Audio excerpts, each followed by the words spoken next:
What's up, guys? We're TheSirenSayz, and we're back with another House of the Dragon video. And I just might like this show. Who knows? They are doing the most with this show. You know, it's like they're looking at it and they're like, you know what? I'm gonna keep going. So let's just get into what happened, right? Let's go character by character, okay? So Alicent. Wow. So Alicent was like really giving that whole energy, that bitch energy, you know? And I was a little shocked because, and I've said this before, not to you guys, but to my siblings, family members, I don't really like the time jumps. I know, unpopular opinion, but that is because of this, right? So first we go from her being conflicted, thinking that it can't be that bad, Rhaenyra's not going to screw her, to like calling Rhaenyra out of bed right after she gives birth, or daring to see the kid. Now, mind you, my mind went to the worst place possible. I was like, oh my god, she's poisoning the baby, she ain't had no kids. It was stupid. But you know, you never know how far HBO will go.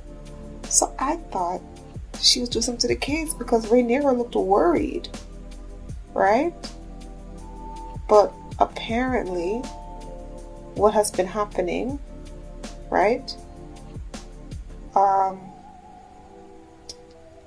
is that she's been checking the babies because apparently they all look like her new Knight's Guard. And I'm like, oh damn. So she's been checking them so that she can like shit on Rhaenyra essentially and be like, look at you, so obviously fucking this nigga. Why are you doing this? Know what I mean? So that's what happened there, which is still shiesty. I'm like, damn, Alicent, you really being bitch made this season. Like, she really just took everything her father said in hand, and she don't trust nobody but Lord Larys.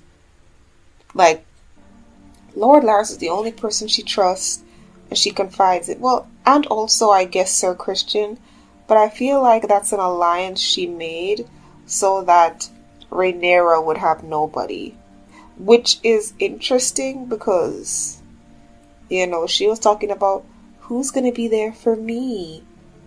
Bitch, you have Rhaenyra's man right there in your pocket.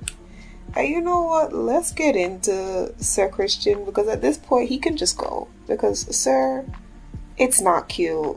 The anger that you have towards Rhaenyra, it's not cute. It's not giving. Really? You called her a cunt, babe? Okay, so he's obviously mad and upset, you know, and I don't care what nobody says. This man is jealous.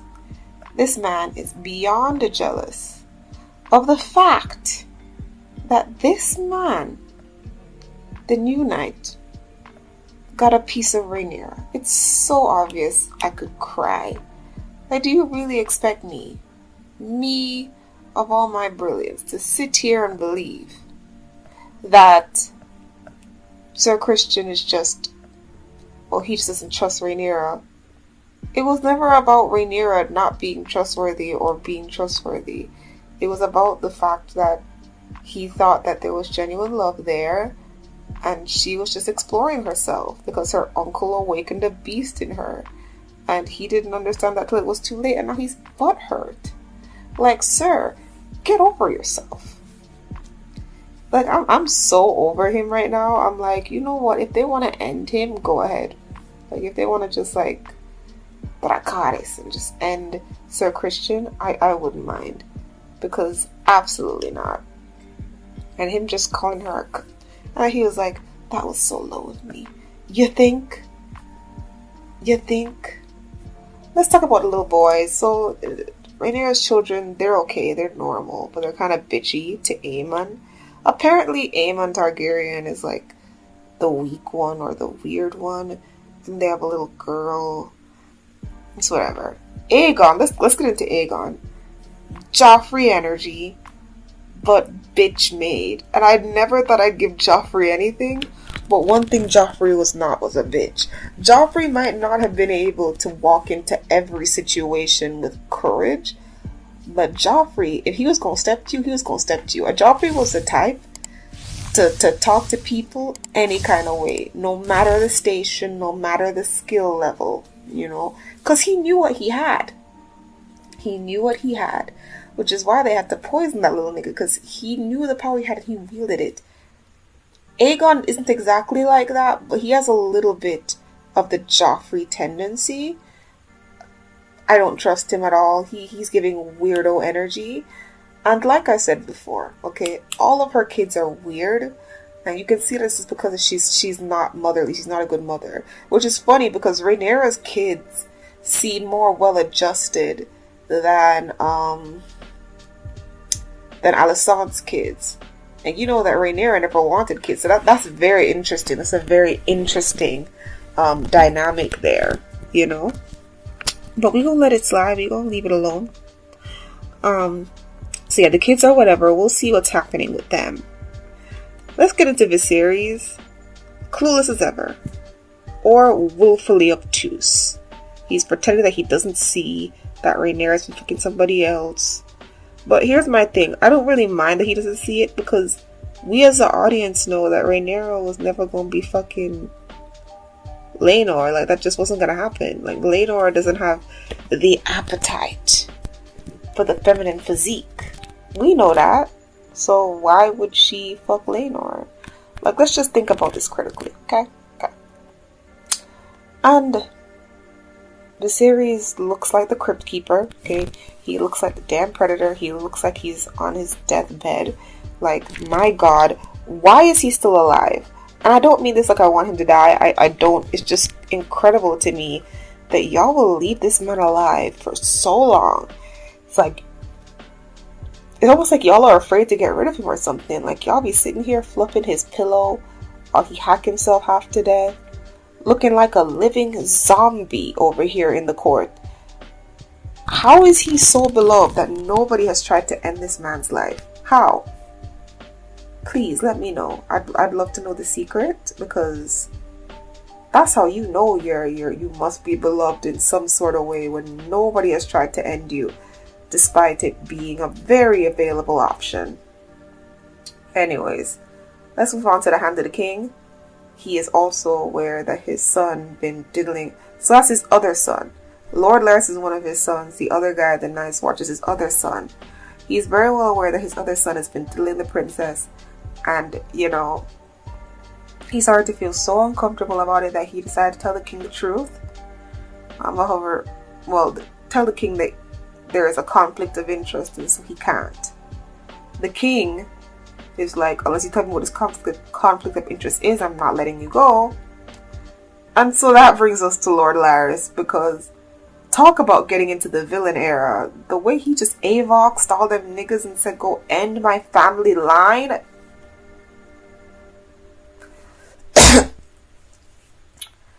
That's one cough for that nigga, because he was trustworthy, okay? For the most part. The old Hand of the King. So, Lord Larys has a conversation with Alicent. And he decides to make her dreams come true of having her father come back as the Hand by killing his father and his brother. I am flummoxed. Cause like, oh my god. So he gets these prisoners, cuts out their tongues, and then sends them to go set fire to his old home, where his brother and son were just picking up roots there for the night. And now his brother and his father are dead. Lord Larys is the new villain of the show, and I'm kind of liking his style. You know, he's giving Victor, and he's giving Victor completely. Lord Larys came in with the cane, the beetle insignia. This man said, I ain't come to play no games. I ain't come to play no games. Incredible. Incredible. Rhaenyra is a bitch. He feels like he deserves to go out and travel after he's been living the life of a fat king and a harlot the whole time. So, sir, calm the fuck down. I was so happy when Rhaenyra put him in his place. I was like, yes, sit his ass down. Excusez-moi. If she had to give up on her stuff to have kids, then you have to give up on your life of being a damn pirate and sit down here and play your role. The fuck? It was weird not seeing Corlys or Rhaenys. Maybe they're dead, maybe they're not, who knows. Now we're getting into old Valyria. Oh, Lady Lena.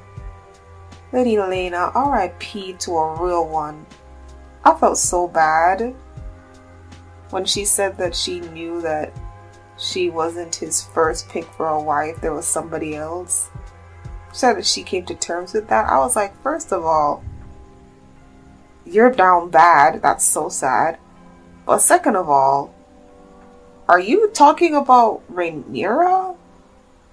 Because, no, I'll bring that up when I talk about her husband, but I just felt so bad. The daughters that she had are so pretty. And now they're in Pentos. Well, they were in Pentos. Obviously, they gonna have to leave now because... Yo, Princess Lena's dragon was like terrifying.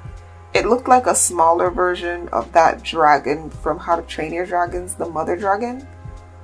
I'm like, how does that thing even fly? How? The aerodynamics are not sound. But I loved how they showed the relationship between Lena and the dragon.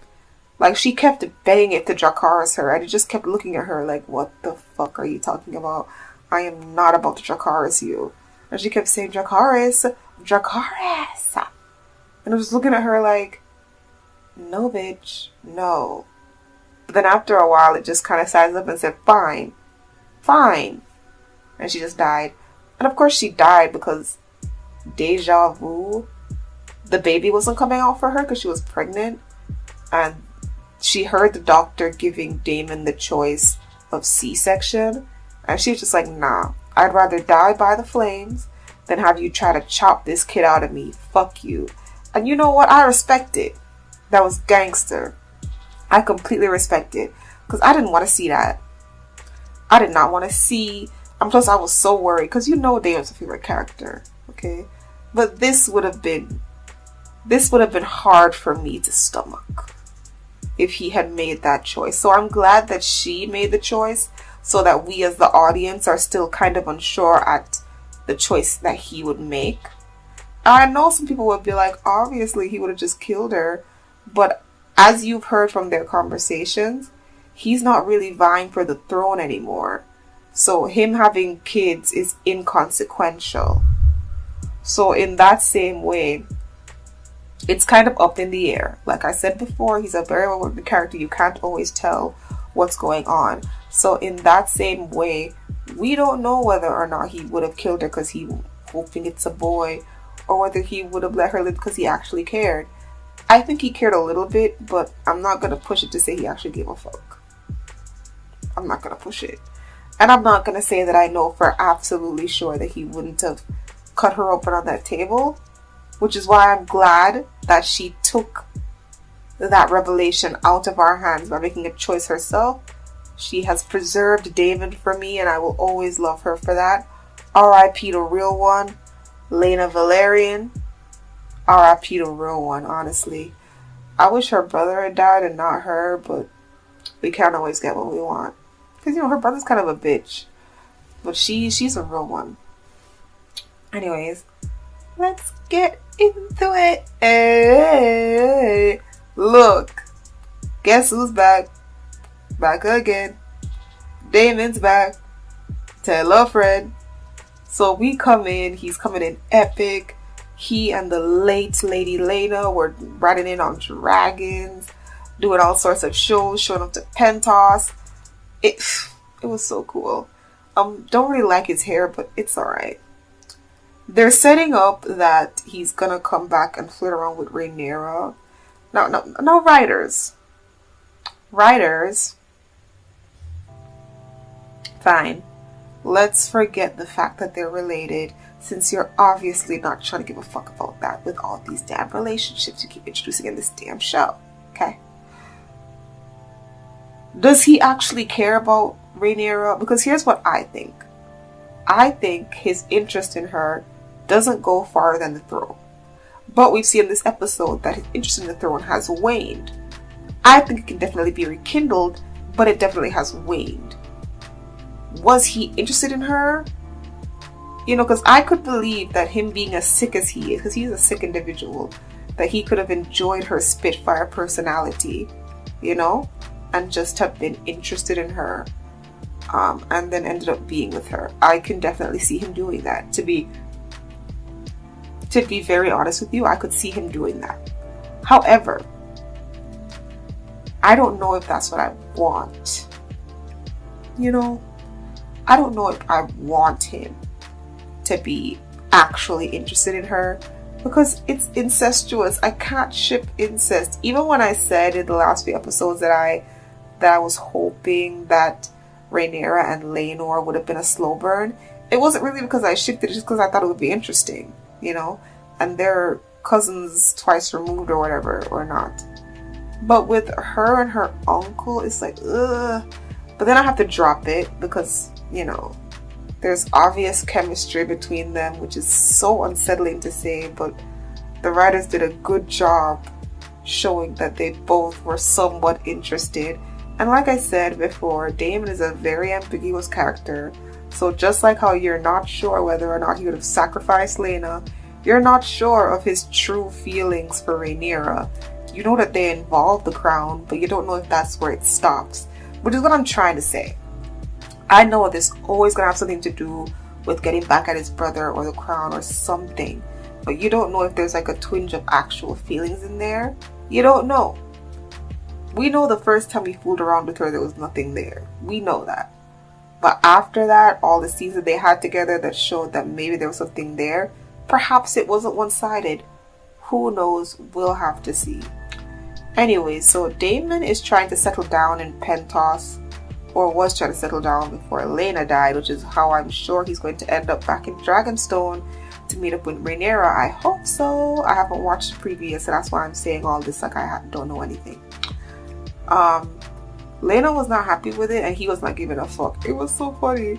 She kept talking to him about, you know, how he should, why would he consider the offer to stay in Pentos? They're just using us.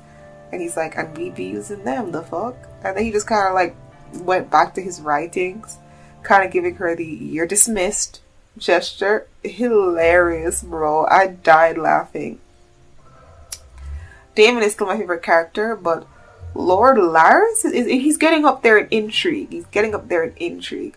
But yeah, Daemon is making small moves, and now that Laena's dead, he may make a change in location. So we will see what the fuck going on very, very soon. We'll see it. Who are we talking about now? Oh, I talked about Laenor. He ain't shit. Talked about a bunch of people. Oh, just Rhaenyra's left at this point. Yay, we're almost done. So Rhaenyra, bad bitch energy. She said, I just gave birth, but I'm a walk all the way to this bitch. Because I don't know why she came here asking me for my kid. And I was just like, why? I just know what I'm talking about with the time skip. What has been going on in their relationship? Like, yes, before you comment that, I know the obvious. The obvious being that she can't trust Rhaenyra and she's listening to her dad. And they have beef because because Alysanne married the dad. And they also had beef because she lied to her about having sex. And there is the fact that maybe she had an interest in Rhaenyra. But that's all gone now because Alicent has gone full Bitchatron, Bitchasaurus Rex. She's gone full Bitchasaurus Rex at this point. But Rhaenyra has gone bad bitch energy. She just said, like, their friction was palpable. Like, I was smiling, had my smile behind my hands, like, damn, y'all really just going for it, huh? Like, y'all not even trying to be civil or nothing. Like, what is happening? The girls were really fighting. It was subliminal warfare. I really liked what Rhaenyra did. Not to be on King Viserys' side, but I also think she was being genuine when she mentioned giving up some dragon eggs and proposing the marriage between their houses. I think that she was trying to be generous, but I think that was also her last straw. She's like, okay, I know we have all these problems, so I'm going to throw out this olive branch. If she doesn't take it, I'm gone. And because she didn't take it, she left the Dragonstone. That's what happened. I like this Rhaenyra. She's interesting. I wonder how she's going to contend with everything. Just how I hope Sir Christian dies, because I don't really need her to hash that up with him. They're obviously not endgame because 10 years have passed and he's still salty as fuck. So we'll see what happens. Okay, we'll see what happens in the next episode. I realized this episode as well. It was entertaining. There were some boring downtime moments, but it picked up in speed, and I understand what's happening. So we'll see what the fuck going on. And Lord Larys in his villain era, we're gonna see about that as well. Anyways, thank you so much for watching this with me, guys. See you next week for the next episode of House of the Dragon. Goodbye, Simmies. Episode 7's gonna be crazy.